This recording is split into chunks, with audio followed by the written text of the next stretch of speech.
తీస్తా. నాలో ఉన్న క్రియేటివిటీ మొత్తం బయటికి తీస్తా. నా తడాకా చూపిస్తా. హాయ్ హలో అండి, అందరికీ నమస్కారం. బాగున్న టీ షర్ట్ ని గబ్బు గబ్బు చేసా. కొన్ని వీడియోస్ చూసి మోటివేషన్, ఇన్స్పిరేషన్స్ తో ఫీల్ అయ్యి మనం కూడా ట్రై చేద్దామని బ్యాంగిల్స్ కి వాడే థ్రెడ్డే వేసా అన్నమాట. టీ షర్ట్ కి పైన అందంగా ఔరాజ్ జ్యువెలరీ క్రాఫ్ట్స్ అని రాసి థ్రెడ్ 1 or 2 లేయర్స్ తీసుకోవాలా. ఏకంగా 10 లేయర్స్ ఉంటాయి. అంత థ్రెడ్ వేసి సూదితో గుచ్చితే క్లాత్ కి బొక్కలు పడకుండా ఇంకేమవుతుంది బ్రో. అలా ఉంది మరి నా తెలివి. అందుకే అంటారు దేనికి యూజ్ చేసే మెటీరియల్ దానికే వాడాలి అని. వర్క్ కూడా మనకేం రాదనుకోండి, ఏదో ట్రై చేద్దాం ఈరోజు ఖాళీగా ఉన్నా కదా అని చేసా. అది కాస్త ఫ్లాప్ అయింది.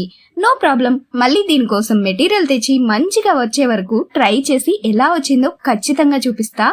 బ్యాంగిల్స్ కావాలంటే పైన ఉన్న నంబర్ కి మెసేజ్ చేసేయండి. ఉంటా మరి, జాగ్రత్త, బాయ్ బాయ్.